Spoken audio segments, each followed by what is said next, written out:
is Daily Blast Live. We're talking about what you're talking about. You all ready for this?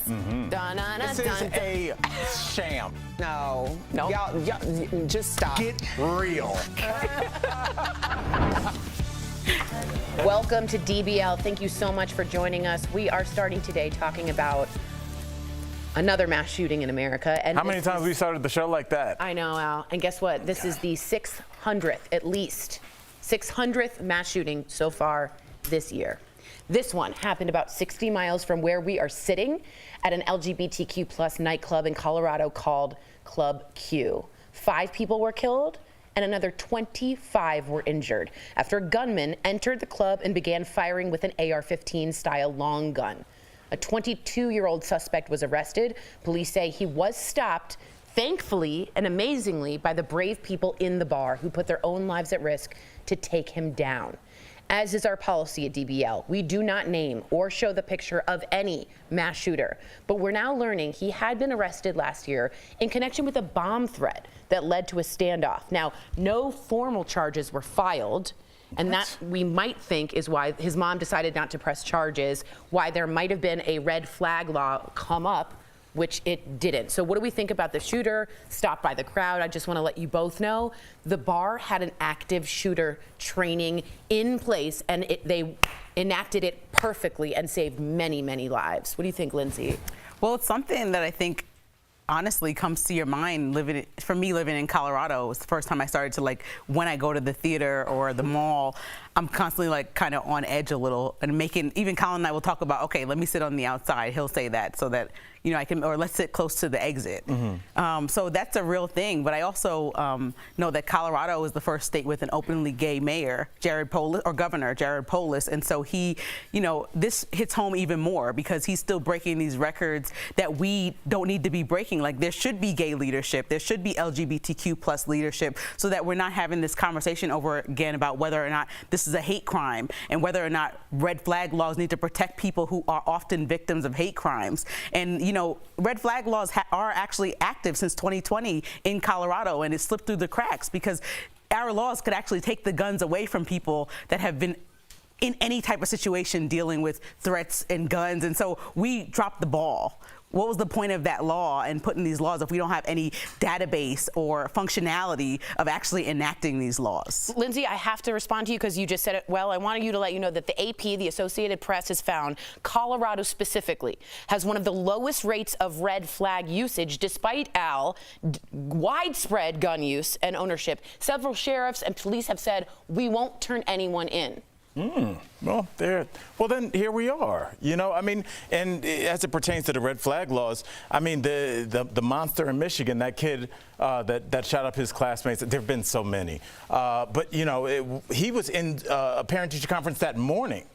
Right. About his behavior. Like, we have located the kids. The Nicholas Cruz monster down in Parkland was not allowed to take a backpack to school because they were aware he was carrying around dead animals in a bag. We know who these people are. We just still don't even make them go to it. So we just send them the AR-15s and say, hey, go on YouTube and assemble it yourself. And we wonder why we are in the position that we're in. I couldn't help but think about the Pulse nightclub shooting. Me too. You know, in Orlando, I don't know how many years ago. And if we are looking for silver linings, if there are any, the police waited outside, I believe, for 4 hours or more while the gunman just kind of cleaned everybody else out. So it seems like the response time to the time that he entered, if I'm remembering the timeline correctly, was almost 4 minutes. So, I mean, we're talking, I guess that's to be applauded. Is that the progress we're waiting on? I know. Right. It's just like, you know, we were talking before the show started about, you know, that school shooter that was yelling through the door, I'm the police, let me in, bro. And one of the students were like, hey, that's not the, and just thinking about how savvy these kids are with school shootings, and they've also had COVID.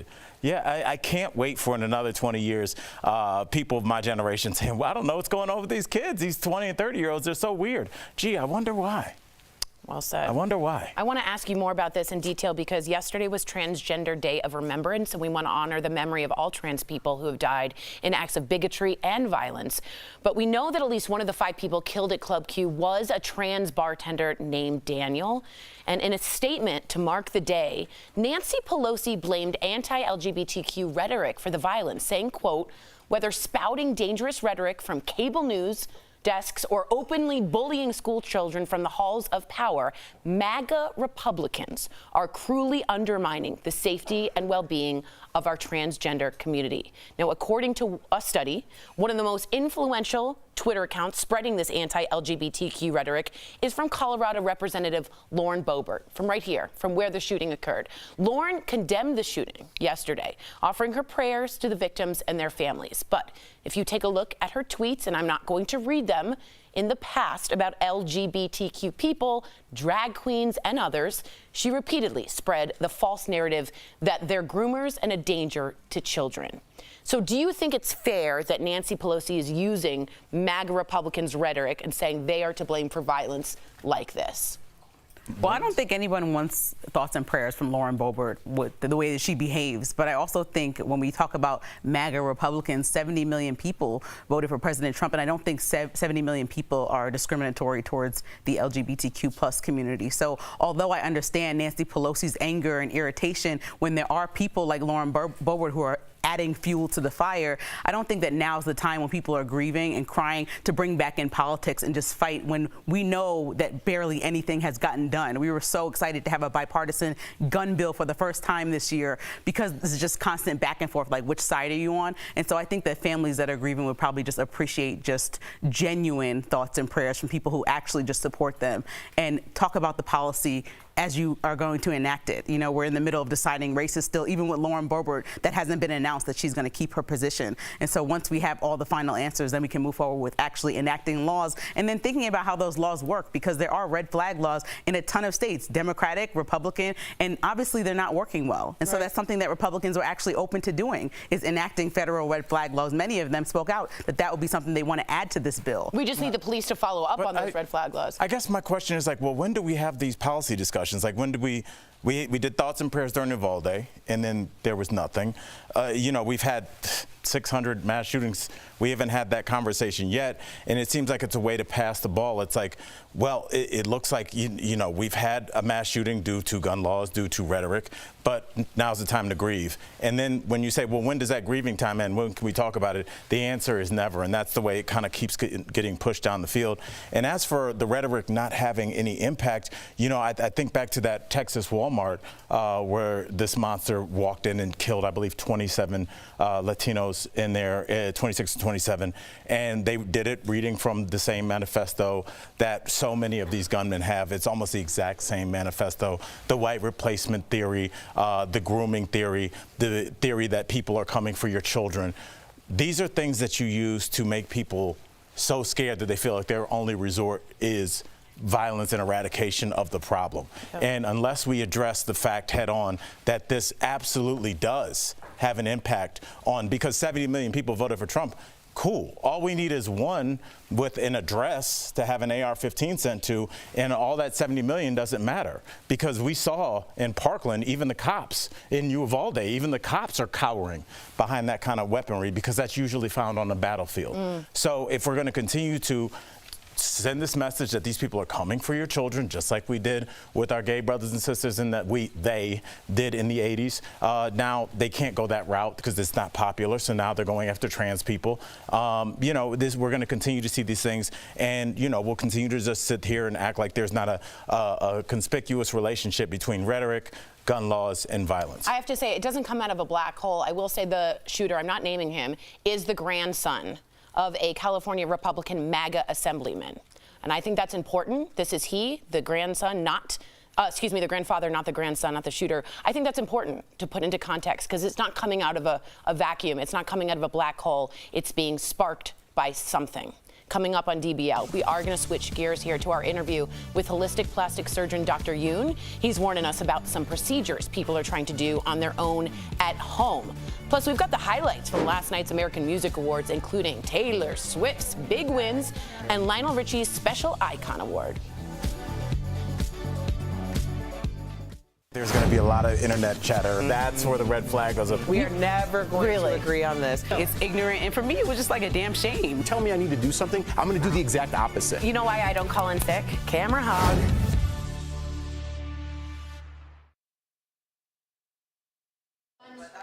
Do you want want me to say What's that? up? Hello. Oh, here, murder and hate crime. Rough Monday to he kick has things been. off. He has been, by the way, he's so sorry to interrupt. He has been charged with a No, hate you're crime. on camera like that. No, but I didn't mean to interrupt. We just got word that the shooter has been charged with a hate crime as well as murder. I was wondering if it was, in fact, a hate crime, but now that moves into a federal category of a different felonious scrutiny level. Sorry. I think it's a local law.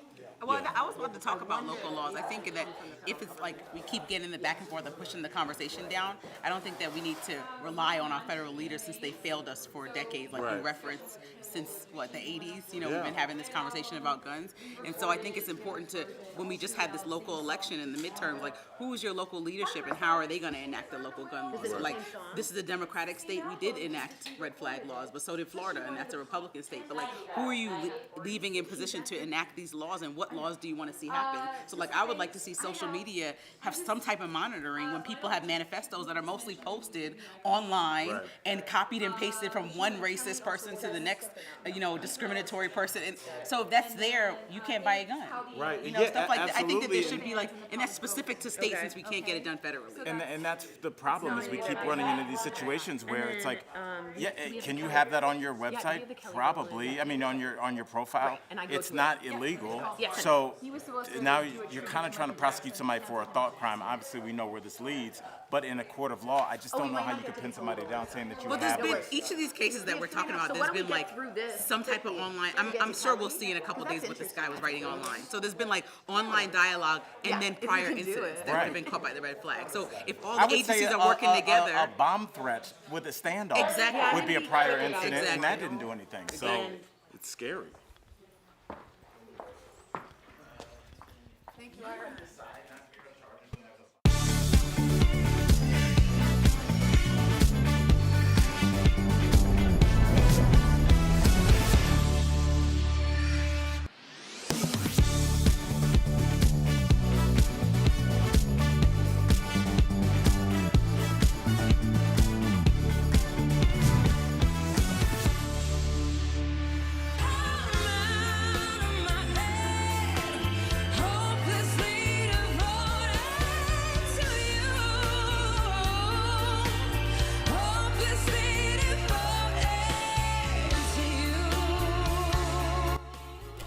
Oh, welcome back. That was Pink singing Hopelessly Devoted to You as a tribute beautifully done to Olivia Newton-John at the American Music Awards. Last night, the big winner was none other than Al Jackson, hitting Taylor Swift. Keep it under your hat. She cleaned up, winning 6 awards, including Favorite Country and Pop Artist and the Artist of the Year for her Red album. Just one of the many albums she's put out in the past 2 years. Take a look. You, the fans, made it clear that you wanted to hear lots of music that I would make. You encouraged me. And so I found that the more music I made and the more music I put out, the happier I was. So do you think she deserves to win if it's a re-recording? That was my question, Lindsay. Now, she did have new songs on the album, and it's a 10-minute version. That's nice. That I listened to. Well, you love her so much. Well, didn't she re-record it intentionally? I don't want to get this wrong. Yes. So that she can have more authority over her music and her ownership. It's 10 minutes long. And so maybe it's a bigger message about, you know, women owning their voice, literally. And so AMAs is taking a position. Yes, AMAs took a position on a lot this year. Yeah, we're going to talk about the other positions that they took. I appreciate that. There are some other controversial winners that Lindsay's alluding to at the AMAs. Morgan Wallen did win 2 awards for Favorite Male Country Artist and Country Song. He was not at the show. He thanked his fans, though, later in a video. But Chris Brown won Favorite Male R&B Artist. Chris also wasn't there, but presenter Kelly Rowland had to shut down some people in the crowd who booed. Let's look at that. Now, Chris Brown is not here tonight, so I'm accepting this award on his behalf. Excuse me, chill out. But I want to tell Chris, thank you so much for making great R&B music. And I want to tell him, thank you for being an incredible performer. I'll take this award, bring it to you. I love you. Congratulations. What do you think about that? I mean, she stuck just to the music, you know, but it's like, I think that's a bigger conversation for us as the consumer. It's like, do we completely separate the artist? Because if we don't, then Chris Brown can't get an award and Morgan Wallen can't get an award. If we decide to separate it, then both of those gentlemen definitely deserve to win. They are Wallen is incredibly popular. Chris Brown has been popular for 20 years in a row. So I think, Lindsay, the question is, and I want to hear your thoughts on this, do we separate or do we not? Because we can't pick and choose if you're a Morgan fan or a Chris Brown fan. It's either both or neither. Well, I'm curious about what the road to atonement is. Like, what are the requirements for somebody to actually have changed and be like, is it a decade that passes? I mean, Morgan Wallen was saying the N-word this year within the last 12 months. Chris Brown had that incident, which was way worse, in my opinion, because actually physical assault. But it's like, that was like a decade ago. And I'm not saying, maybe he did atone for it. Maybe him and Rihanna had conversations, went to therapy. Like, nobody actually knows. And so the AMAs actually invited him to perform and then reneged and pulled that invite back. And so I'm sure that's probably part of the reason why he didn't show up. And so I think we need to have a larger conversation about what it looks like when we cancel somebody and what they must do, like we just did with Kyrie Irving, to come right back or to come back. Is there any road? Seems like it's different rules for everybody. Very much so. Let us know what you think, YouTube and our app. We'll be right back. Great points, you guys.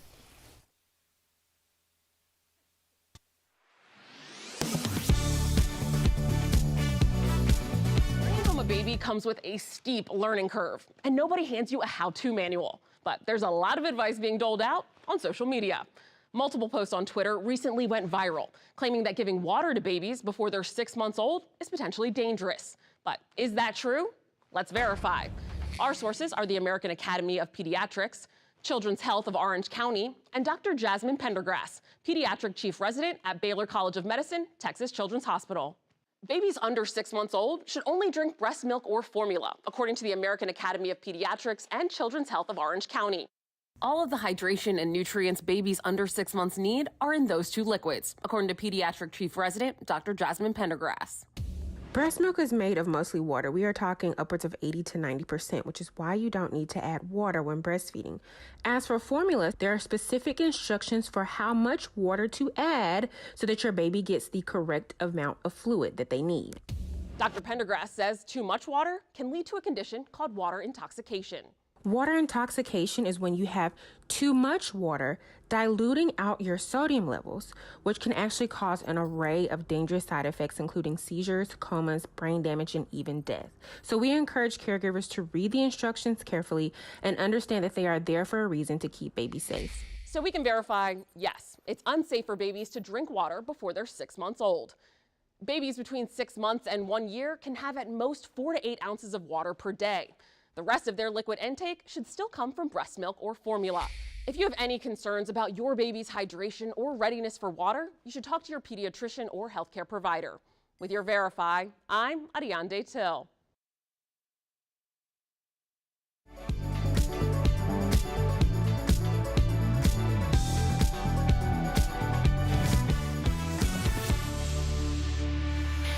Welcome back. Did you know 60% of TikTok users in the U.S. are women? We've all been subjected to the various viral videos circulating the internet telling us how to look better, faster. So, to give us fact from fiction, we sat down with our favorite holistic plastic surgeon, Dr. Yoon, and a warning to our viewers, some of these procedures may be graphic. Check it out. Dr. Yoon, why do you think there's so many viral beauty hacks on TikTok and cosmetic sort of do-it-yourself trends? It's everywhere.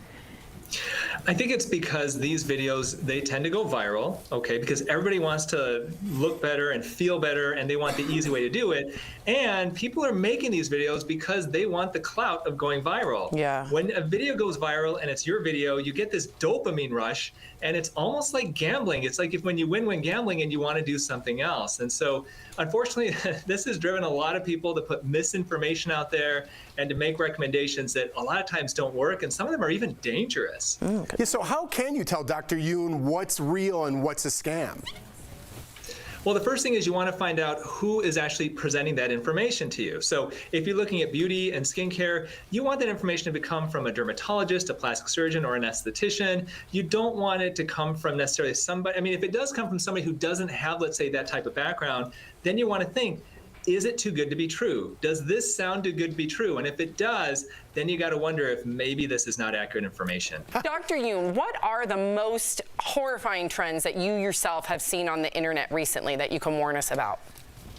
Yeah, there's some pretty crazy things. The first one I would bring up is carboxy therapy, and there are videos of this treatment where you stick a needle into the person's eyelid and you fill it with carbon dioxide gas. No. And the idea is that carbon dioxide gas will cause circulation to go to that area. And there are all these claims from anti-aging, reducing wrinkles, to improving cellulite, all these things, yet none of them are scientifically proven. Doc, I think the piece, why you resonate so much to everybody on the internet is you keep it real. So I know you'll tell us what you don't like. Are there any DIY trends that you were like, that looks good?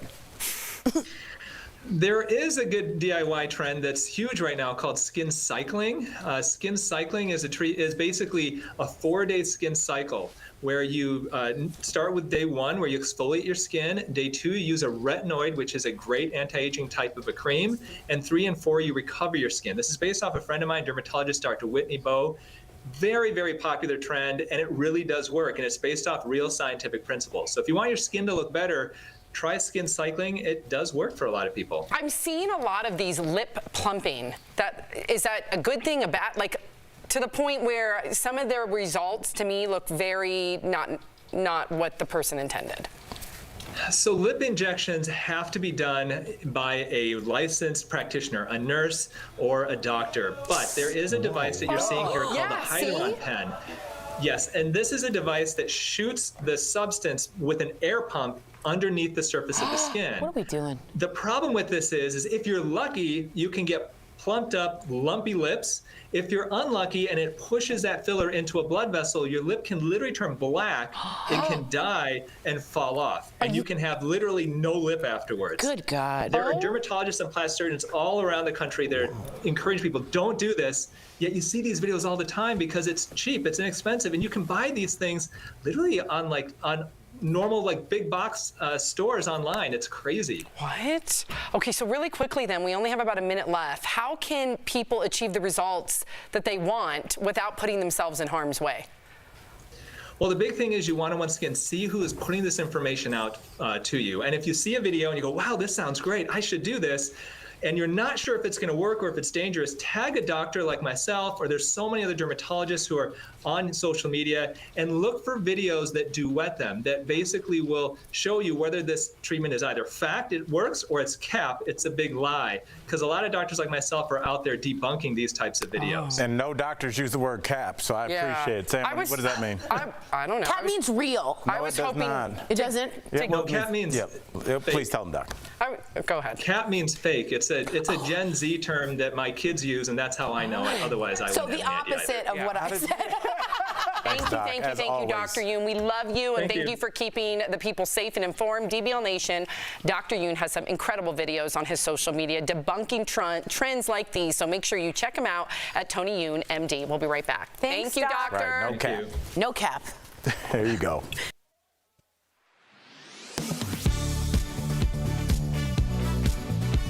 In all 50 states, emergency contraceptives are legal and available at drugstores. Doctors say when it comes to emergency contraceptives, there are some misconceptions people have. So we're verifying some of those common questions. Our source is Dr. Margot Harrison, an OBGYN in the Cleveland Clinic. The first question, does the morning after pill kill a pregnancy? No impact on a viable pregnancy. Dr. Harrison says that's because if a woman has already ovulated, it's not going to stop the egg and the sperm from meeting and fertilizing. So it's really trying to work at, closing the gate of the ovary, keeping the sperm outside.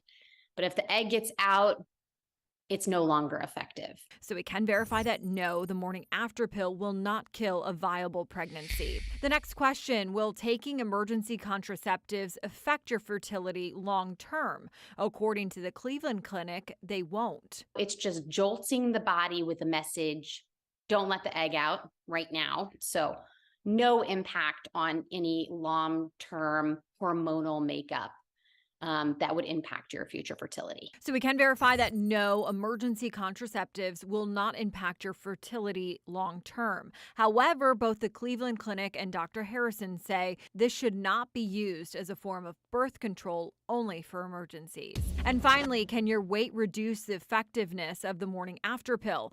Both the Cleveland Clinic and Dr. Harrison say people with a higher body mass may not experience the same level of effectiveness when using emergency contraceptives. However, Dr. Harrison says people should only take one pill regardless of how much they weigh. So they actually did a trial where they gave double the dose, and it was no more effective. So we can verify that, yes, your weight can impact the effectiveness of the morning after pill. With your Verified, I'm Megan Bragg.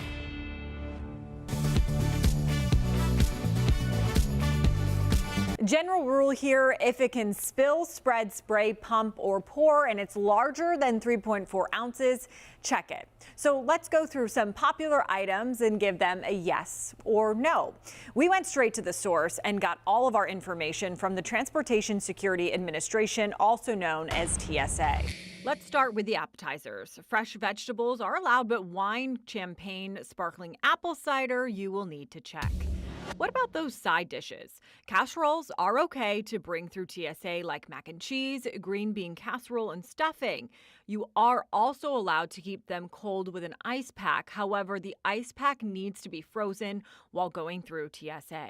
Now for the main event, turkey. You are allowed to carry turkey on the plane if it is frozen, cooked, or uncooked, but you have to check the gravy and cranberry sauce. Now it's time for dessert. Candy, baked goods like pumpkin pie, cakes, and fresh fruit, all good to go through TSA. However, preserved jams and jellies and maple syrup, those need to be checked in a bag. So if you go through TSA, you have to take these items out of your bag first.